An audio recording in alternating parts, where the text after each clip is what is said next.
DXDC Radyoman Report. Giklaro karon sa Commission on Election Davao Region nga madayon ang barangay ug SK election karong tuiga. Mato ni Attorney Gay Innumerables, ang Assistant Regional Director sa Comelec 11, nga ang motion nga giduso sa Comelec Central Office ngadto sa Korte Suprema kini sa pagpaygayon og laing hugna sa barangay ug SK election karong tuig 2025. Kamaturan ani nagpadayon ang preparasyon nga gihibo kung gibuhat sa Comelec Davao Region alang sumabot nga barangay ug SK election.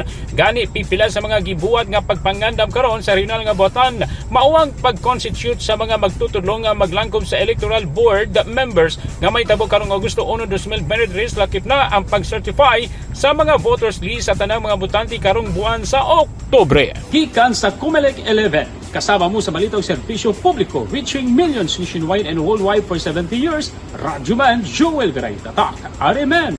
Tatak RMN.